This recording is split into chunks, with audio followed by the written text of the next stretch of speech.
जय भीम. मी श्रीपती ढोले, महाराष्ट्र नेता रिपब्लिकन सेना तथा मुख्य प्रवर्तक मिशन APES. आज रविवार दिनांक 4 जानेवारी 2026 रोजी मी माझ्या टिटवाळा येथील आनंद पर्व या घरी आहे. पर्व या घरी असताना आज जे मी काही चिंतन केलं, ते चिंतन करत असताना एक गोष्ट माझ्या लक्षात आली की मी जे मिशन APES चालवतोय हे खरंच महत्त्वाचं आहे की नाही.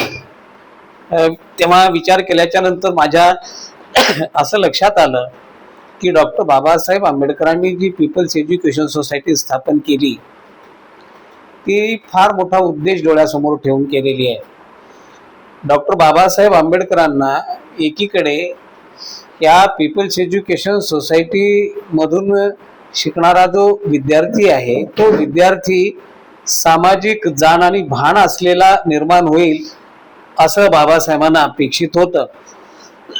आणि डॉक्टर बाबासाहेब आंबेडकरांच्या नंतर जेव्हा या पीपल्स एज्युकेशन सोसायटीची अवस्था आपण बघतो तेव्हा माझ्यासमोर सगळ्यात मोठा प्रश्न हा आहे की ही पीपल्स एज्युकेशन सोसायटी आम्ही पुढच्या पिढीला कशी हँड ओव्हर करणार आहोत. कारण आज पीपल्स एज्युकेशन सोसायटीच्या ज्या काही शाखा आहेत त्या शाखांची अवस्था जर बघितली म्हणजे डॉक्टर बाबासाहेब आंबेडकरांनी बांधलेल्या इमारती, त्याच्यानंतर सुद्धा ज्या काही इमारती बांधल्या गेल्या त्या इमारती जुन्या झालेल्या आहेत. आणि त्याच्यानंतर केवळ एवढ्यावरच नाही आहे तर बाबासाहेबांच्या या संस्थांच्या युनिटमधली विद्यार्थ्यांची संख्या ही एवढी कमी झालेली आहे की त्याच्यावर सुद्धा चिंतन होण्याची गरज आहे.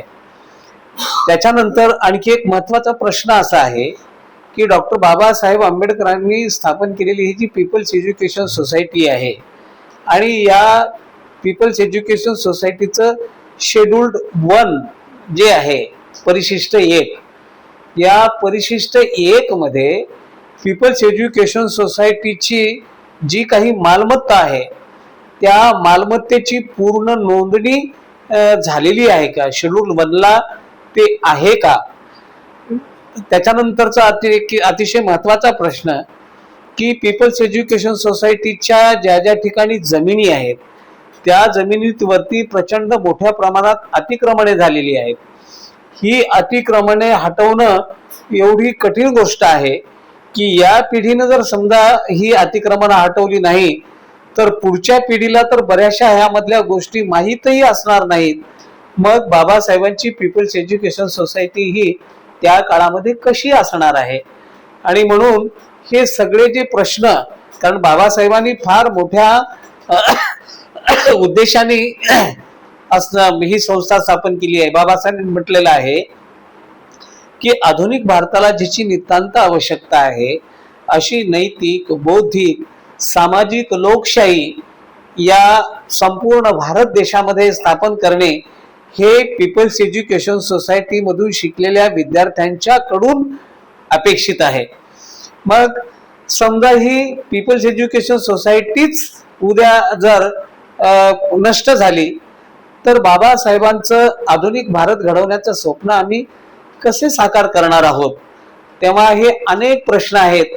मी अनेक लोकांना पोटतिडकीनं सांगतो की बाबा आंबेडकरी चळवळीच्या दृष्टीने सगळ्यात महत्त्वाची जर कोणती गोष्ट असेल तर डॉक्टर बाबासाहेब आंबेडकरांची पीपल्स एज्युकेशन सोसायटी टिकवणं, त्यांची विद्यार्थी संख्या वाढवणं, त्याची जी संपत्ती आहे ती सगळी शेड्यूल 1ला नोंदणीकृत करणं.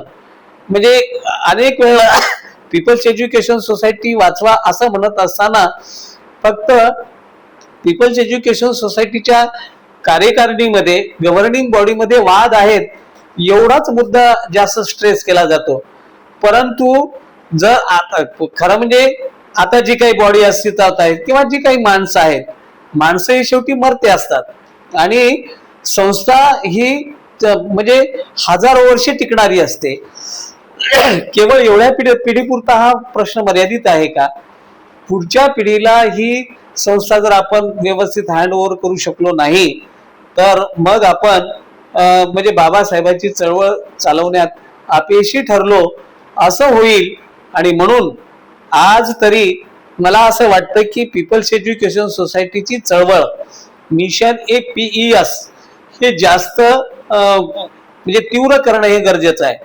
आणि आजच्या काळाला जे काही स्वतःला ट्रस्टी म्हणून घेतात, जे काही पदाधिकारी म्हणून घेतात, त्यापैकी पीपल्स एज्युकेशन सोसायटी वाचवण्यासाठी जर सगळ्यात सक्षम जर कोणती व्यक्ती असेल तर आता सध्या जे पीपल्स एज्युकेशन सोसायटीच्या हेड ऑफिसमध्ये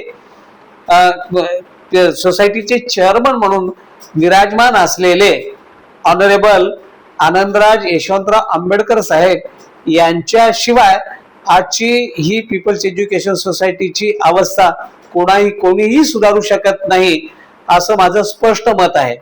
आणि म्हणून मी सर्व जनतेला अशी विनंती करणार आहे की अनेक जे काही पीपल्स एज्युकेशन सोसायटीच्या संदर्भातल्या जे प्रश्न आहे ते मिटवण्यासाठी ही चळवळ आपण मोठी केली पाहिजे. यासाठी जे हे मिशन APES नावाचं हे जे पीपल्स एज्युकेशन सोसायटीचे आजी माजी विद्यार्थी, सध्या कार्यरत असलेले कर्मचारी आणि पीपल्स एज्युकेशन सोसायटीचे हितचिंतक यांचं संघटन करून ही जी चळवळ चालवायची आहे त्या चळवळीसाठी सर्वांनी सहभाग नोंदवला पाहिजे असं मला अगदी मनापासून वाटतं. आणि त्यासाठी मी आता आणखी जास्त तीव्रतेनं लोकजागृती करण्याचा प्रयत्न करणार आहे. जय भीम.